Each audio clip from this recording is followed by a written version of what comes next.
G'day legends, ATRON here and welcome to Forgotten Trials 29 where we are going to be showcasing Triton.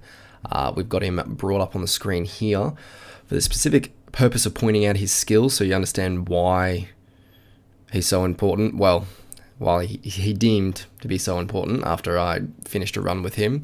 It was just a theory, but 99% at level 9. It doesn't change at level 10. It's only for 6 seconds, so you don't really worry about the damage. It's about the anti-healing. It's about dealing with the Prophet Warden and the amount of heals that goes on there. When you go up to level 10, it jumps to 15 seconds, so it's a massive difference. 15 seconds is a long time, especially when you've got a Skelly or a Dove or an Anubis proccing 2, 3, 4 times within that period. And because the Wardens don't have a Waller or don't have any auto-procking heroes that remove buffs unless they've got Rudolph in pets, I didn't take too much notice. But it doesn't really matter what his skill is. We'll go back and we'll go and play the video now, and I'll just keep going. So that's pretty much his skill, right? So that's a big deal. And then we're just going to go and play this bad boy, and then this will just showcase all the heroes.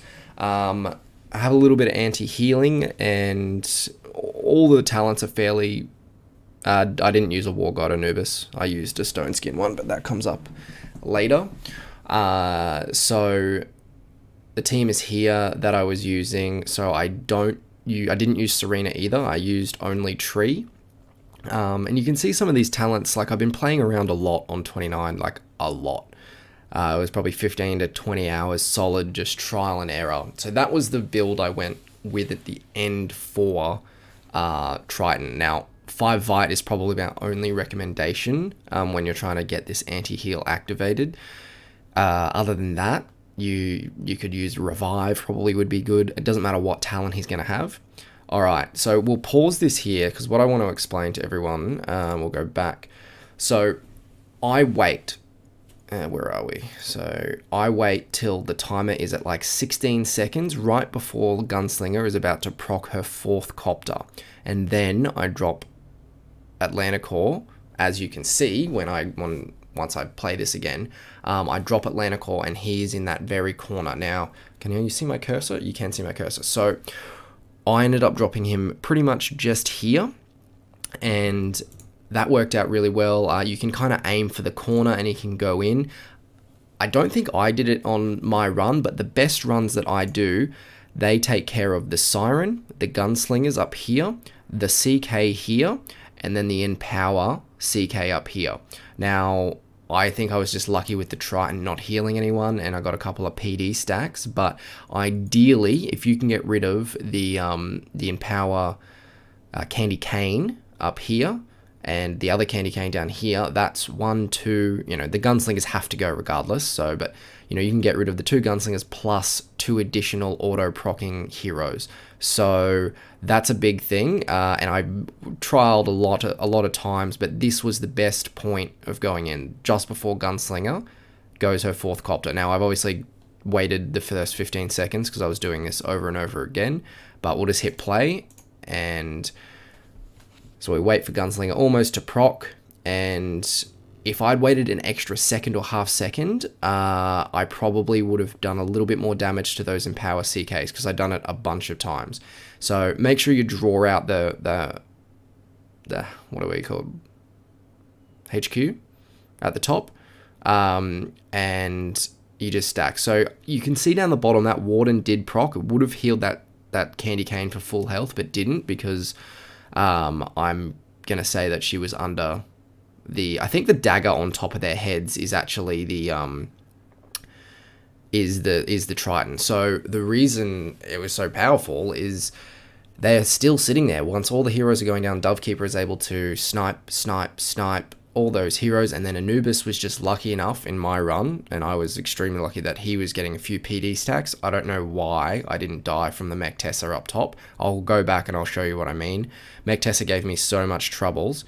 And so we'll just pause that. So that's, where was it? So where it all went right for me was about here. So we're going in, and you can watch Mectessa here.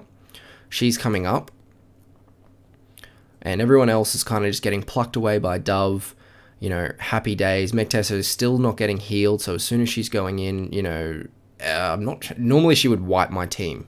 Like, I'm sure a lot of other people have had issues where she would wipe the team just in solo, but looks like I got rid of Mectessa, and then I was able to either stack on her or CO1, or Frank, and, you know, just live, I guess. So PD was still alive, which was one of the big things. And then I just got a lucky few stacks. But I had a few people say that they've been stuck on 29, and ever since last night when I came out with this, I posted this run on a couple of chats, and people have been having a lot more luck. So we just go through the heroes now in a little bit more detail, so you can all see exactly what I was rocking with. But yeah, it's pretty standard. What you saw at the start, it's just you get to see the pets as well, and pretty much just the pets that you don't see in that chat. I wish they'd change that, and then I could just put things into chat, and you could share one hero for one setup, and you wouldn't have to worry. You don't need artifacts anymore, so that's not really important. Everyone knows what Warden there is. I didn't use Minnow, obviously. I've been having a bit of luck with... I was really lucky I got that talent from that blue bag a couple of days ago.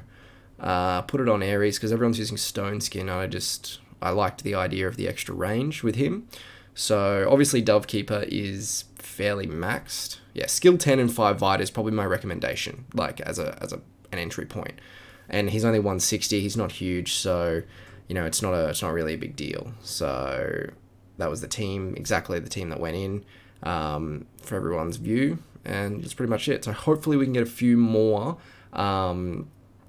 people having a little bit more luck with Prophet Warden trials. So anyone with any green ones, so that's 30, 29, 28, and then I think that's it. And then that's the hard ones at the moment. I think you just end up with other ones after that. So, but yeah, that's it, guys. Happy days. Thanks for tuning in, and best of luck in Forgotten Trials. I'll see you in the next vid. Enjoy.